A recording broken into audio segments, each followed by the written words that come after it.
Dear students, we were uh, discussing regarding the evaluation of liver disease, and in the last slide we talked about the gamma GT and alkaline phosphatase in obstructive jaundice. As we know that gamma GT is located in the endoplasmic reticulum and in the bile duct epithelial cell, that is here. So it is less specific compared to alkaline phosphatase.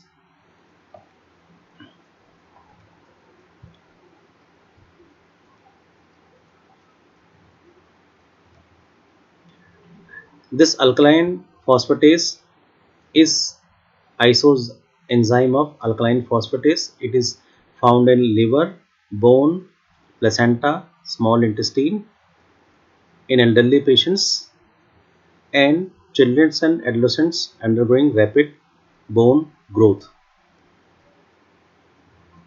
Evaluation of alkaline phosphatase and importance of subgroup of alkaline phosphatase, that is, if it is raised than 4 times the normal limit, that is usually seen in cholestatic liver disorders, infiltrative liver disorder, amyloidosis, malignancy, and rapid bone turnover like Paget disease. In bone disease, increased amount of bone isozyme is formed, and in liver disease, the liver isozyme is raised. In liver disease, alkaline phosphatase is less than 3 times, can be seen in other disease of the liver, that is non-obstructive one.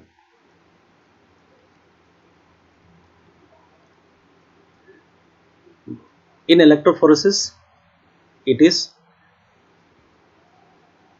in placenta and tumor, it is heat stable, and intestine, liver and bone, they are heat labile. Causes of raised alkaline phosphatase, that is raised alkaline phosphatase in absence of jaundice or elevated aminotransferase. The differential diagnosis would be, of course, early cholestasis, hepatic infiltration, that is tumor or any granulomas, malignancy like Hodgkin's, diabetes, hyperthyroidism, congestive heart failure, amyloidosis, inflammatory bowel disease. Tests that measures biosynthetic functions of liver, that is, the main is serum albumin, because this is synthesized exclusively by the hepatocytes and has got a very long half life of almost 20 days.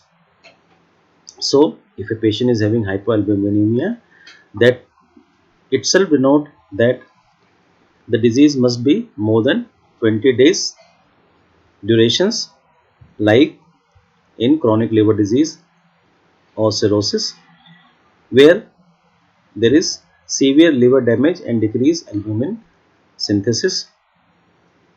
The other causes of hypoalbuminemia are protein malnutrition, protein losing enteropathies, nephrotic syndrome, and in other chronic infections. In chronic infections,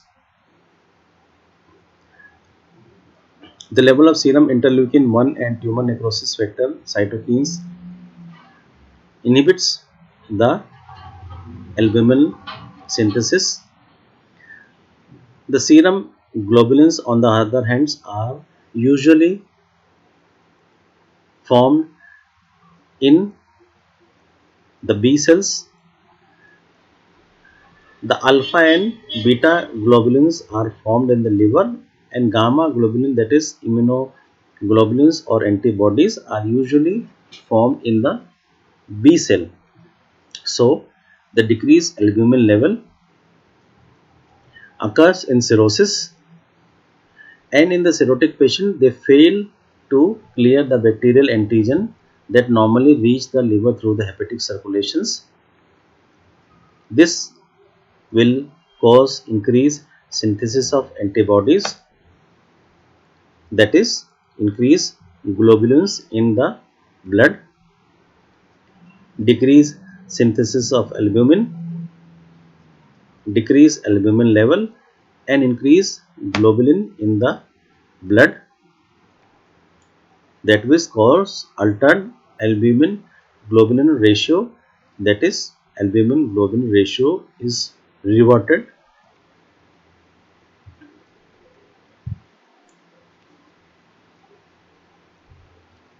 Normally the level is 1.2 to 1.5, decreased, that is less than 1, is found in malignancies, infections like HIV, intestinal disease, liver disease, and renal disease. Now, what are the role of coagulation factors in evaluation of liver disease? As we know that all coagulation factors are usually formed in the liver except factor 8, which is formed in the vascular endothelial cells. Otherwise, all the clotting factors are exclusively made in the hepatocytes. Clotting factors are usually having a very short half-life of few hours to days. So, the acute hepatic synthetic function can be checked by the clotting factors, and chronic level of liver function can be seen by serum albumin level. The most important coagulation factor in evaluation of liver disease is prothrombin time. It is elevated in liver parenchymal disease like hepatitis, cirrhosis, and in vitamin K deficiency in liver disease like obstructive jaundice, where fat soluble vitamins are decreased in the liver. In hepatic parenchymal disease, if we give additional vitamin K, it will not have any effect in the prothrombin time, because the acute disease in the hepatocytes itself, rather than improvement in prothrombin level in obstructive jaundice. Now, little bit about the bilirubin and its disorders. Let's see what are the steps in bilirubin metabolism. Normally, there is two type of bilirubin, that is unconjugated bilirubinemia and conjugated or mixed hyperbilirubinemia. The unconjugated bilirubinemia is because of increased bilirubin productions or decreased hepatic clearance. Similarly, the conjugated bilirubinemia may be because of familial defects in hepatic excretory function like Dubin-Johnson and Rotus syndrome. This is albumin, unconjugated albumin in the sinusoids.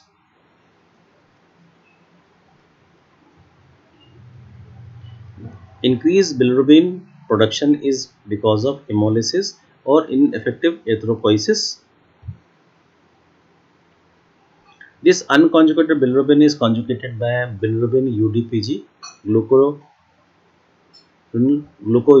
transferase, that is UGTA1, and after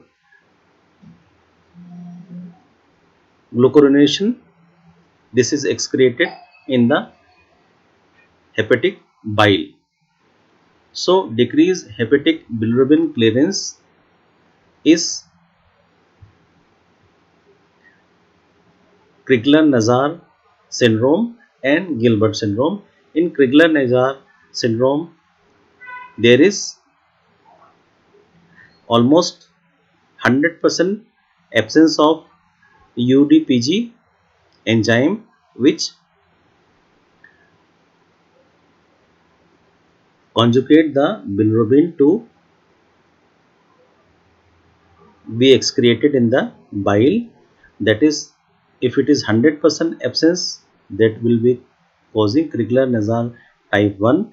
If there is 10% enzyme is acting, that would be crigler nasal type 2 syndrome. And in Gilbert syndrome, almost 30% of the enzyme is working. And here, because almost 30% of the enzyme is working, the patient will be having less raised bilirubin, routine liver function would be normal, and the color of bile would be normal or dark color. And almost all these diseases of the early age are autosomal recessive. Now, the decreased hepatic bilirubin clearance. This conjugated bilirubin is actively transported across the canalicular membrane into the bile. That is, inheritable disorders of bile canalicular function, that is Dubin-Johnson and Rotor syndrome. The gene is not typically known in Rotas, but in Dubin-Johnson it is ABCCA. Protein is MRP2. The clinical features in Dubin-Johnson is mild conjugated hyperbilirubinemia, otherwise normal liver functions. But here the liver is dark, pigment are seen in the liver on histopathology. In Rotor syndrome, it is almost same, but liver does not have any abnormal hyperpigmentation. Now we have seen the enzymes which are raised in liver disease. The next most important modalities of investigation is radiology and further advancement of radiology, that is ultrasonography, CT, MRI and radionuclide scanning. A classical plain X-ray of upper abdomen will show calcification within the liver. The most common cause of calcification is hydrated cyst, an old abscess, old granuloma, hepatocellular carcinoma, metastasis from mucus secreting adenocarcinoma or medullary carcinoma of thyroid, which can be seen in plain X-ray abdomen. In sonography, we can see lot of hemangiomas, which are well defined homogeneously hyperechoic lesions. We can also see hepatocellular carcinoma. They are hypoechoic, echogenic or complex.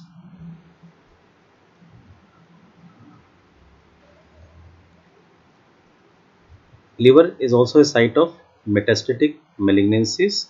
There are multiple and hypoechoic lesions on ultrasound that are usually secondaries in the liver.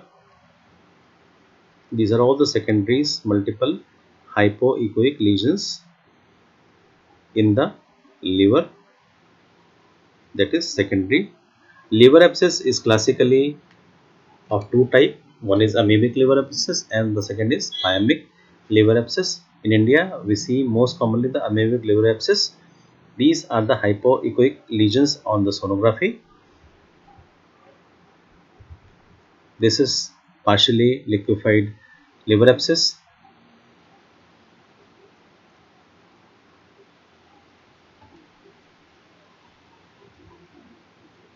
And this is reactionary pleural effusions in the same patient of liver abscess.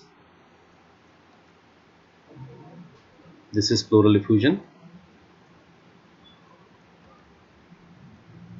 Hydrated cysts are multiloculated mass with daughter cyst in the periphery.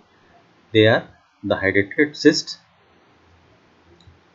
Fatty liver is also a common entity right now because of pandemic of obesity. On USG, this is seen as a diffuse increase in echogenicity of the liver. Cirrhosis, here the rough liver margins and cirrhotic liver tissues can be well appreciated in the sonography. The nodular surface and regenerating nodules are surrounded by fibrous septa, and we can see easily a lot of ascites in this type of patients. The endoscopic ERCP is also a procedure of choice. The advantage is we can take the biopsy from for the cytological and histopathological examination also. The therapeutic procedures such as biliary stenting, balloon dilatation of stricture and extraction of stone can also be done by ERCP technique. CT MRI is also a diagnostic in liver disease. We can go for biliary scintigraphy, that is HIDA scan. Percutaneous liver biopsy can be done to confirm some rare liver diseases. The indications are hepatocellular disease of uncertain cause, prolonged hepatitis with possibility of chronic active hepatitis, unexplained hepatomegaly, splenomegaly, hepatic filling defects on radiology, pyrexia of unknown origin, in staging of malignant lymphoma. The main contraindication for liver biopsy is significant ascites and deranged clotting factors, but still we can manage this biopsy by transjugular approach where the signs of bleedings are less marked.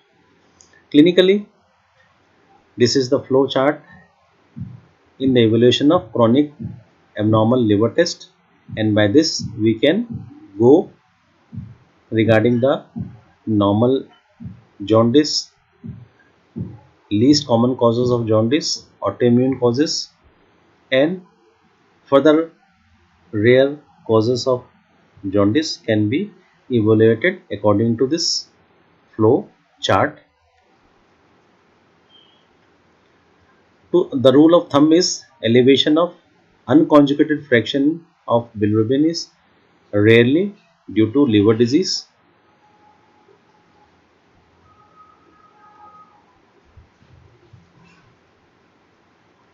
and conjugated hyperbilirubinemia is almost always implies liver or biliary tract disease.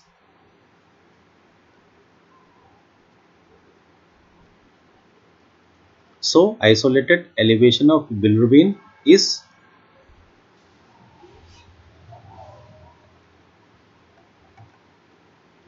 usually hepatocellular pattern, and cholestatic pattern is isolated elevation of alkaline phosphatase. This is the differential diagnosis of jaundice by seeing the serum bilirubin, urine urobilinogen, SGOT-PT and alkaline phosphatase. We can diagnose whether the patient is suffering from primary liver disease, obstructive disorders, or neonatal form of jaundice. So, dear students, this was a talk on the evaluation of liver functions in patients of liver disease, and in the next class when we will go through the actual liver disease, we will see how these small things makes a lot of difference when we evaluate a patient of liver disease, and this liver enzymes and all ancillary investigation will take us to the further diagnosis and evaluation of the particular patients. So thank you for your patience hearing regarding the management of liver functions. Thank you.